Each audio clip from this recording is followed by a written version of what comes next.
2017년 12월 31일 올해의 마지막 날이고 마지막 주일입니다. 한 해를 어떻게 보내셨습니까? 푸른 초장 쉴만한 물가로 인도를 받으신 분들도 있을 것이고 또 그렇지가 않은 광야의 길을 건너온 것 같다라고 하는 그런 생각을 하시는 분들도 있을 것 같습니다. 사람이 샬롬이 가득한 상태, 아까 조금 전에 찬양했던 것처럼 평화가 가득한 상태로 우리가 하나님을 예배하고 하나님을 찬양할 수 있다고 한다면 가장 좋겠지만, 안타깝게도 우리가 그 평화로 가득 찬 삶을 사는 것은 그렇게 쉬운 일이 아닌 것 같습니다. 오히려 그 반대의 것들을 많이 안고 살아가는 것 같아요. 샬롬의 반대가 뭘까요? 염려이기도 하고 근심이기도 하고 또 그걸 불안이라고 하는 말로 표현해 볼 수도 있을 것 같습니다. 불안이라고 하는 것이 그렇다 그래요. 불안이라고 하는 것은 과거에 가졌던 경험이라고 하는 것이 현실에 반영된, 오늘에 반영된 그러한 것들이라고 이야기를 합니다. 그런데 불안이라고 하는 것을 가만히 생각해 보게 되면 어떤 것들이냐면 믿음하고 관계가 있어요. 예를 들자면 내가 내 삶에 불안을 좀 많이 느낀다. 믿음이 있는 사람인데 그렇다고 한다면 그 사람은 좀 믿음이 적은 사람이죠. 하나님을 믿는 사람임에도 불구하고 내 속에 불안이 많다라면 그 사람은 믿음이 적은 사람입니다. 분명히 더 기도하고 하나님께로 나갈 필요가 있습니다. 그 다음에 이제 내 삶의 두려움이라고 하는 것, 염려라고 하는 것이 적어지면 적어질수록 우리는 하나님과 더 가까이 사는 그런 삶을 살아가고 있다라고 할 수가 있어요. 근데 이 두려움, 염려라고 하는 것을 가만히 살펴보게 되면 당장 눈앞에 무엇인가가 닥쳐서 느끼는 것하고는 다른 부분입니다. 아직 오지 않을 것에 대한 이 염려라고 하는 것은 여러 가지 형태를 띠는데 현재 잘 되고 있음에도 불구하고 괜히 걱정, 근심이 많은 사람들이 있어요. 이게 혹시 잘못되면 어떨까? 잘못되면 어떡할까? 시간이 돌아보고 나면 다 잘 되는데도 불구하고 쓸데없이 이렇게 염려하는 사람들이 있습니다.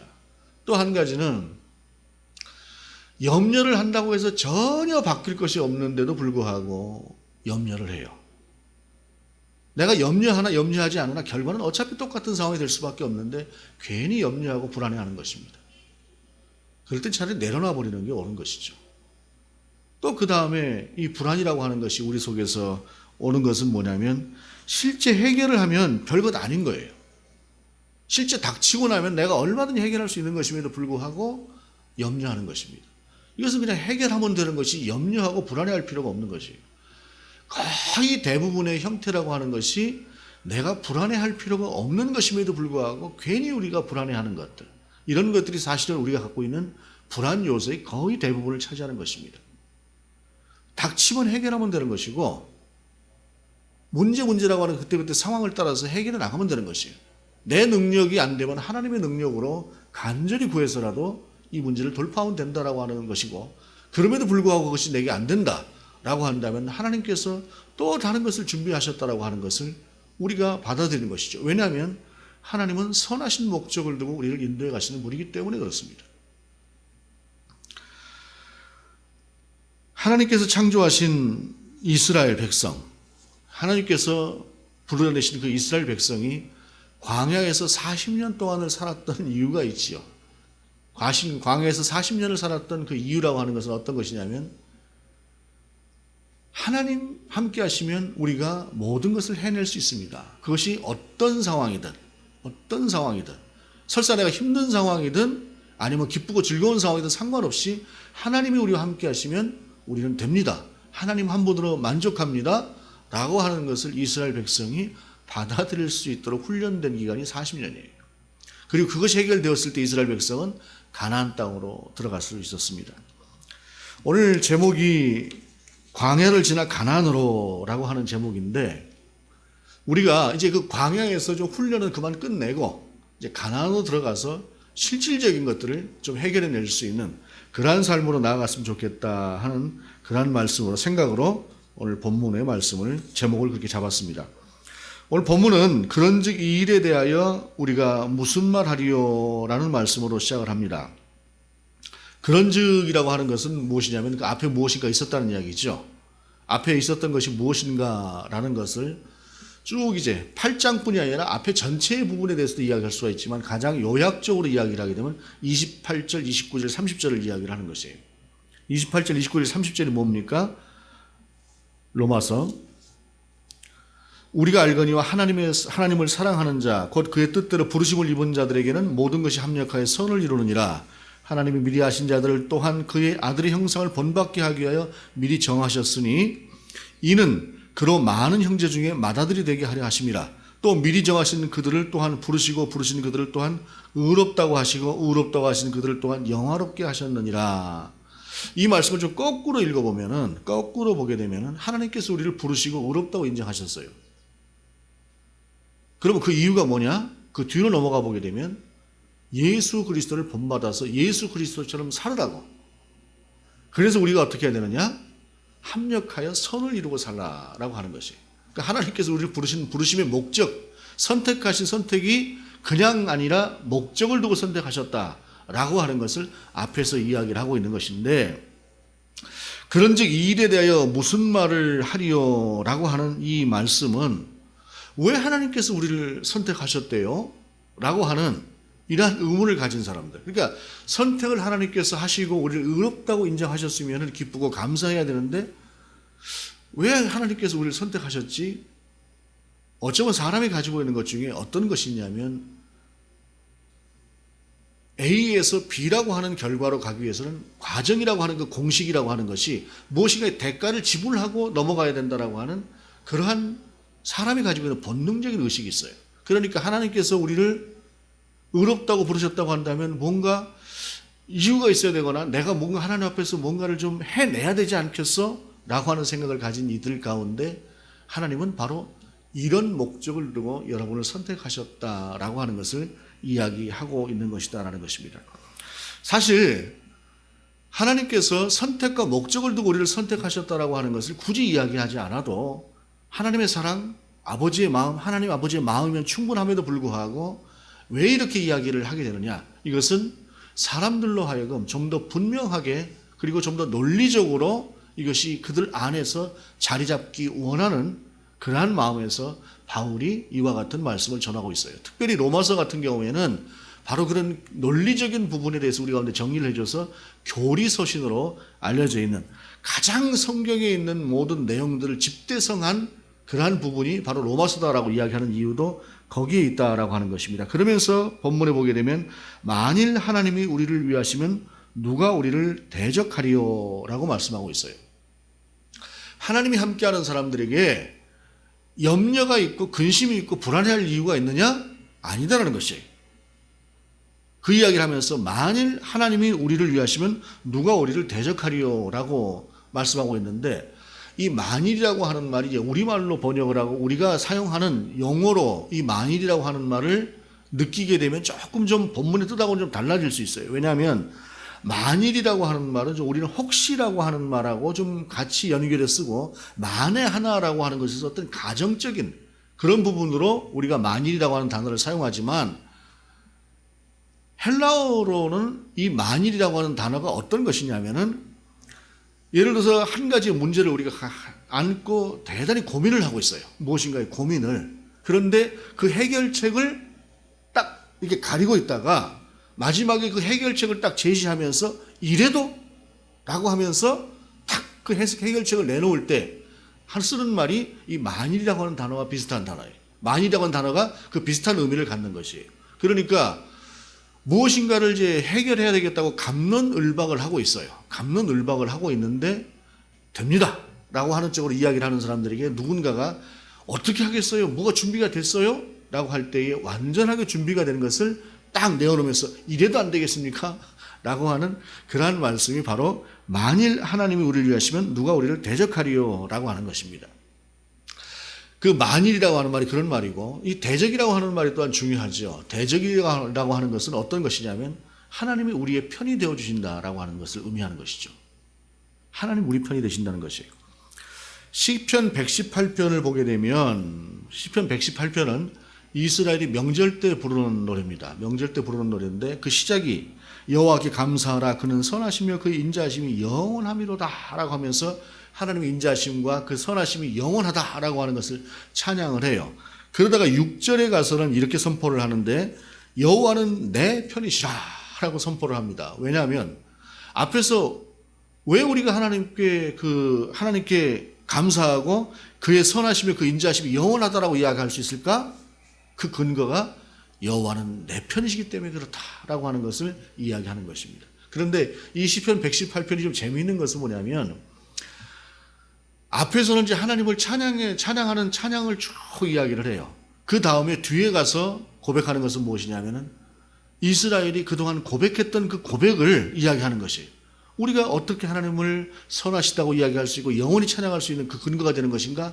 그것은 우리가 조상 때부터 지금까지 겪어봤거니와 하나님은 우리 편이시기 때문에 그렇다라고 하는 것을 사람들이 경험을 통해서 받은 바 은혜를 하나님 앞에 올려드리는 것이다라는 것입니다. 그래서 건강한 신앙을 가지고 있다고 한다면 사실은 이런 고백들이 우리 안에서 늘 넘쳐나요. 건강한 신앙을 가지고 있고 정말로 하나님과 더불어 함께 살아가는 사람이라고 한다면 날마다 우리 가운데 역사하시는 그 하나님의 은혜를 우리가 경험하지요. 그러니까 하나님 앞에서 무엇인가를 고백할 것들이 많아요. 이스라엘 그 많은 회중이 있을 때에 모였을 때에 그들 중에서 신앙이 연약한 부분에 쌓이는 사람들도 있을 것입니다. 한편으로 신앙이 좀 크고 정말로 하나님을 신뢰하고 그렇게 살아가는 사람들도 있었을 것입니다. 그런데 공동체라고 갖는 그 힘이라고 하는 것이 좋은 것이 무엇이냐면 신앙이 좀 크고 힘 있는 사람들, 이런 사람들이 하나님 앞에서 이렇게 딱 고백을 할 때 신앙이 연약한 사람들도 그것을 보고 아 그렇구나 하고 함께 힘을 받아갈 수 있는 것이, 이것이 바로 합력하여 선을 이루는 것이기도 하고 성경 속에서 늘상 우리가 지체된 사람들이다, 서로 형제다 라고 이야기하는 이유가 바로 거기에 있는 것이에요. 그러면서 그 다음에 여호와는 내 편이시다 라고 하는 의미로 누가 우리를 대적하리요 라고 말씀하시는 그 말씀을 좀 더 분명하게 이렇게 얘기를 나가요. 그 다음에 32절에 보게 되면 자기 아들을 아끼지 아니하시고 우리 모든 사람을 위하여 내주신 이가 어찌 그 아들과 함께 모든 것을 우리에게 주시지 아니하겠느냐 라고 하면서 하나님의 사랑에 대해서는 더 의심할 필요가 없다, 하나님 우리와 함께 하시는 것에 대해서는 더 의심할 필요가 없는 것이다 라고 하는 것을 바울은 우리 가운데 분명하게 전하고 있는 것입니다. 창세기 22장을 보면 하나님께서 아브라함을 시험하시려고 이렇게 말씀하세요. 네 아들 이삭을 내게 번제로 바쳐라 라고 말씀하십니다. 여러분, 이삭이 아브라함이 100세에 낳은 아들 아닙니까? 언제 주실까 언제 주실까 언제 주실까 언제 주실까 그렇게 하나님을 바라보고 고민하고 걱정하고 하다가 마침내 100살, 그것도 아내는 생리가 끊어져 버린 상태에서 하나님께서 기적적으로 그에게 자녀를 주셨어요. 근데 그 자녀를 하나님께서 바쳐라 라고 말씀하시니 어떻겠습니까? 그런데 성경을 보면은 22장을 보면은 뭐라고 하냐면 그냥 이 자리에서 바쳐라가 아니라 모리아에 있는 땅에 가서 한 산에서 내게 바쳐라 라고 이야기를 해요. 그 말씀을 가만히 들여다보면은 그 모리아가 사흘길이라고 이야기하거든요. 사흘길을 가는 동안에 아브라함이 여러 번 번제를 하나님 앞에 드려봤을 거예요. 번제라고 하는 것이 뭐냐면 양이나 재물을 완전히 조각조각 내서 불 위에 올려놓고 다 태워드리는 것이 번제입니다.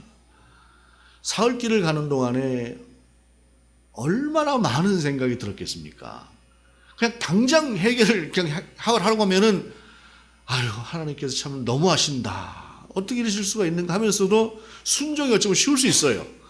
그런데 사흘길을 가는 동안에 야 이걸 어떻게 하나 이걸 어떻게 하나 하는 그 마음속의 갈등이라고 하는 것이 얼마나 컸겠습니까? 그래서 하나님께서 사흘길을 가라고 하셨던 것이고, 그래서 하나님께서 아브라함이 가장 아끼는 자기 생명보다 귀한 것이죠. 생명보다 귀한 그 아들을 하나님께서 제물로 내놓으라고 하신 것이에요. 여러분, 정상적인 아비라면 자식을 위해서 아비가 죽지 내 대신 네가 죽어라라고 이야기할 수 있는 부모는 없어요. 차라리 내가 죽지. 그런 자식을 데리고 사흘길을 갔던 아브라함을 마침내 하나님 앞에 그것을 드리려고 했을 때에 하나님께서 급히 아브라함 혹시라도 찔릴까봐 그냥 급히 해서 됐다라고 말씀하시잖아요. 자식이라고 하는 것이 그런 것이라는 말이에요. 하나님의 독생자라고 하는 것은 그럼 어떤 의미를 갖는 것일까요? 하나님의 독생자라고 하는 것은 사실은 이것은 논리적으로 100% 이해가 될 수 있는 부분은 아니에요. 그러나 자식을 통해서 또는 자식과 부모의 관계를 통해서 우리 가운데 말씀하시는 하나님의 말씀, 하나님의 독생자 예수 그리스도를 우리 가운데 주셨다라고 하는 그 사랑이라고 하는 것은 자기 아들을 내어준 사랑보다, 내어준 어떤 그런 것보다 훨씬 더 큰 결과라고 하는 것이 있기 때문에, 좀 더 큰 사랑의 대상이 있기 때문에 자기 아들을 내어주신 것 아니겠어요? 그러면 그 사랑을 받은 대상이라고 하는 것은 당신의 독생자보다도 더 큰 사랑으로 보고 계시는 그 대상이라고 하는 것이 분명하지 않겠습니까? 하나님께서 우리를 사랑하시는 사랑이라고 하는 것이 바로 그런 사랑이라는 것이에요. 아마 우리가 죽을 때까지 이 부분을 이해해 보려고 해도 이해하기는 힘들 거예요. 왜냐하면 그저 우리가 생각할 수 있는 한계는 내 자식과 나와의 관계지만 지존하신 하나님의 독생자잖아요. 지존하신 하나님의 독생자. 물론 다시 부활하실 것을 알았기 때문에 내어주실 수도 있었겠지만 그럼에도 불구하고 죽는 과정이 없어요. 얼마나 힘들었으면 엘리엘리 라마 사박다니 나의 하나님 나의 하나님 어찌하여 나를 버리셨나이까 했겠어요. 얼마나 힘드셨으면 잡히시기 그 전날 피땀을 흘리면서 기도를 하셨겠어요. 할 수만 있다면 이 잔을 내게서 돌리시옵소서. 그냥 과정이 없는 것이 아니란 말이에요. 그 모든 과정을 감수하고 당신의 독생자를 우리 가운데 내어주셨다는 것이, 이보다 더 큰 우리를 향한, 우리가 안심할 수 있는 증거가 어디에 있겠느냐 라는 것을 본문은 우리 가운데 이야기하고 있는 것이에요. 그러면서 이렇게 이야기를 하십니다. 누가 능히 하나님께서 택하신 자들을 고발하리요 의롭다 하신 이는 하나님이시니 라고 하면서 법적으로 이제는 누구도 우리를 송사할 수 없다라고 이야기를 하는 것입니다. 로마는 법의 나라죠. 법이 보호를 하면 법이 보호를 받는 것입니다. 그런데 이 세상에 가장 존귀하신 하나님께서 나를 의롭다고 인정하셨는데 누가 나에 대해서 감히 이렇다 저렇다 송사를 하겠느냐는 것입니다. 예를 들자면 로마의 황제가 누군가를 이런저런 이야기를 할 때에 갑론을박하면서 저 사람에 문제가 있습니다라고 얘기를 할 때 로마 황제가 최종적으로 이 사람은 아무런 문제가 없다라고 이야기를 했어요. 그렇다면 누가 다시 거기에 대해서 아닙니다라고 이의를 제기하면서 나설 수가 있겠습니까? 없다는 것이. 하나님께서 우리를 이미 한번 의롭다고 인정하셨기 때문에 누구도 여기에 대해서 이의를 제기할 수가 없다는 것이.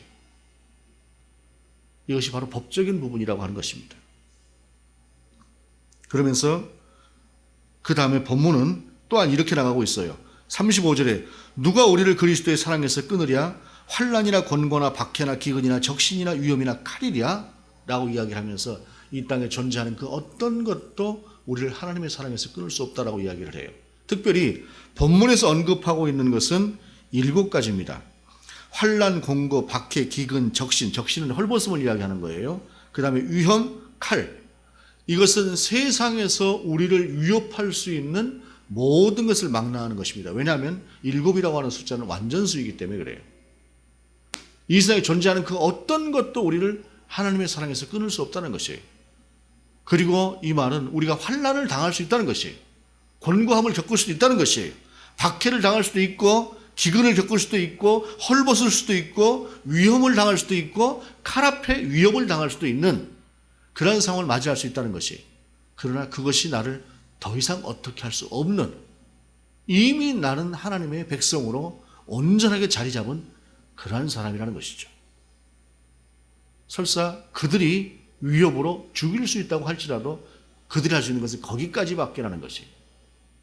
여기서 우리의 가치라고 하는 것이 분명하게 정립되어야 될 필요가 있습니다. 우리가 예수 그리스도의 사람으로 본질적인 그 신앙을 가지고 있고 그 본질에 충실한 그리스도인들이라고 한다면 현실에서 당하고 있는 어떤 어려움이라거나 힘든 이런 것들을 과정으로 이해하느냐 아니면 그것이 전부인 것처럼 이해하느냐 라고 하는 것은 신앙의 문제예요. 지금까지 우리 한국교회가 문제가 있었던 것은 뭐냐면 우리가 이 땅에서 당하고 있는 모든 상황이라고 하는 것은 그것은 잘 되거나 또는 힘든 상황이거나 이것을 하나의 결과로 보는 거예요. 이 세상에 있는 것은 모든 것이 과정일 뿐입니다. 설사 하나님께서 우리에게 이 세상에 누구도 가질 수 없는 그 어떤 것들을 그것이 어떤 힘이든 그것을 주셨다고 할 때 하나의 과정 속에서 나에게 주신 것이기 때문에 나는 그것을 내 것으로 사용하는 것이 아니라 하나님의 것으로 사용하면서 하나님께서 피조하신 창조하신 이 세상을 하나님께서 창조한 이 세상을 유익하게 하는 것으로 써야 될 의무가 있는 것이 바로 그런 것이죠. 교회도 커지면 사유화될 수 없는, 물론 자가도 사유화될 수 없지만 더욱더 큰 공익적인 것을 생각해야 되는 것이 바로 거기에 있는 것이죠. 세상의 상식과 하나님께서 명하신 그 어떤 섭리 원리가 다르지는 않습니다. 크게 다르지 않습니다. 몇 가지가 구분되어질 뿐이지. 어찌됐든 하나님께서 우리 가운데 주시는 그 모든 상황이라고 하는 것은 우리 가운데 있어서 과정으로 주어지는 것이지 그것이 결과로 주어지는 것은 아니라는 것입니다. 어떤 것을 하나님께서 주시든.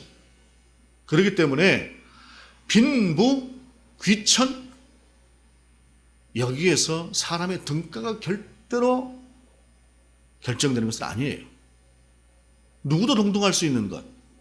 이것이 바로 하나님께서 우리 가운데 주신 이 모든 것들을 과정으로 겪어내면서 나아가는 것이 우리의 삶이기 때문에 그렇습니다. 주시는 분이 하나님이시기 때문에. 그리고 그것은 목적을 두고 우리 가운데 주신 것이기 때문에 그렇다는 것이에요.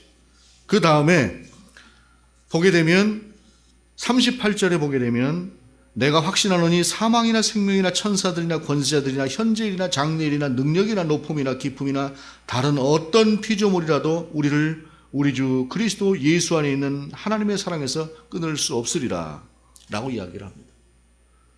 앞에서는 7가지였어요. 뒤에 가서는 10가지를 이야기합니다.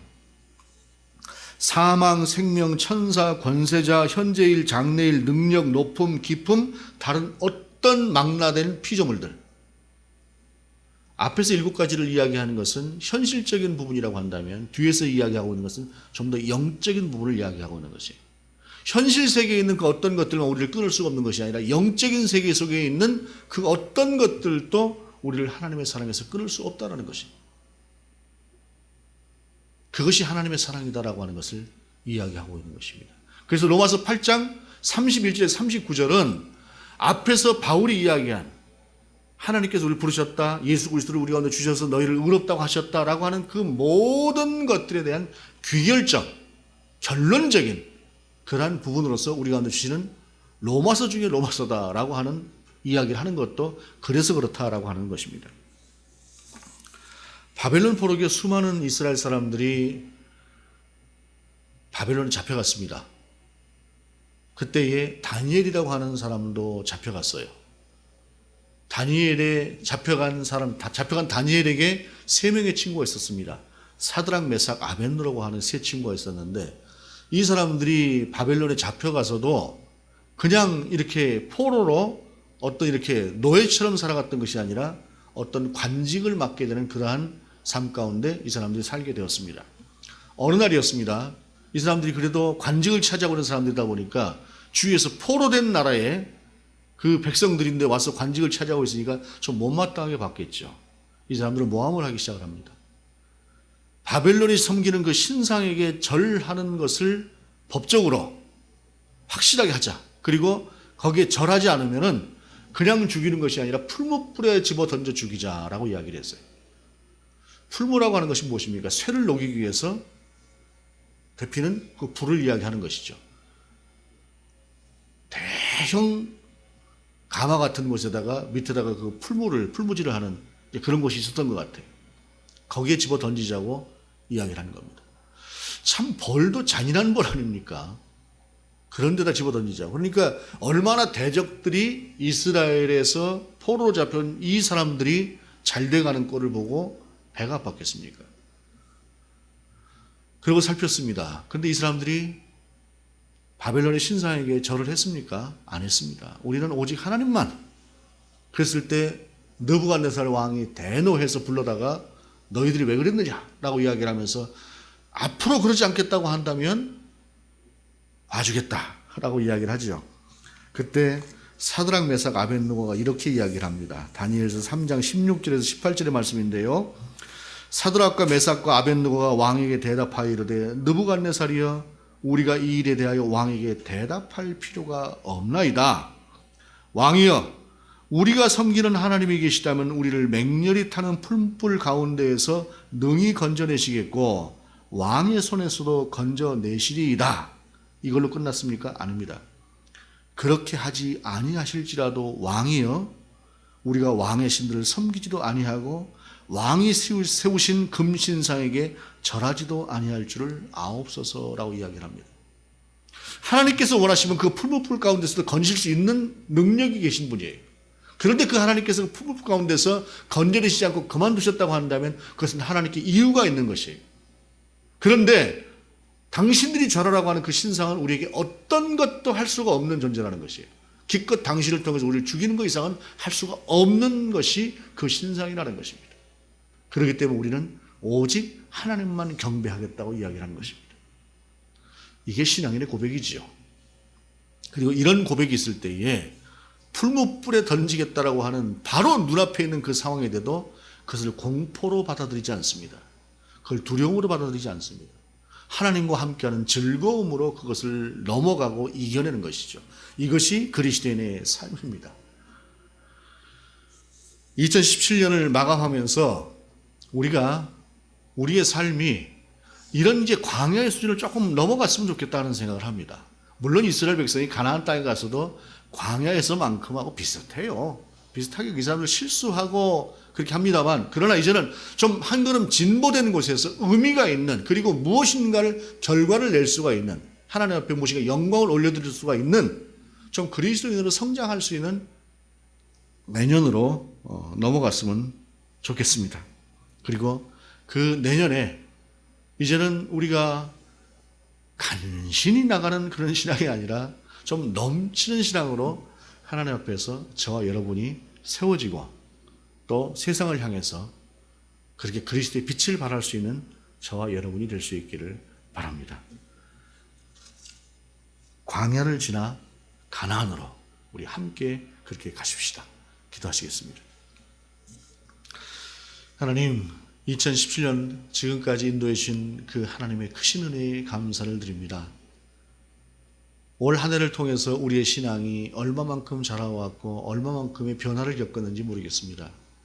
하나님, 혹시라도 연약해져 있다고 한다면 더욱더 강하게 인도하여 주옵시고 좀 더 강하고 담대한 신앙으로 이제는 힘겨워하는 신앙이 아니라 오히려 기뻐하고 즐거워하는 두려움이 없는 그러한 믿음으로 하나님 앞에서 우리에게 주어진 한 해를 기대하고 소망하며 넉넉히 이겨낼 수 있는 우리 모두가 될 수 있도록 인도하여 주옵소서. 그 하나님의 사랑 우리 가운데 가득 채워주심으로 말미암아 우리 능히 그렇게 감당할 수 있는 그리스도인들 되게 하시옵소서.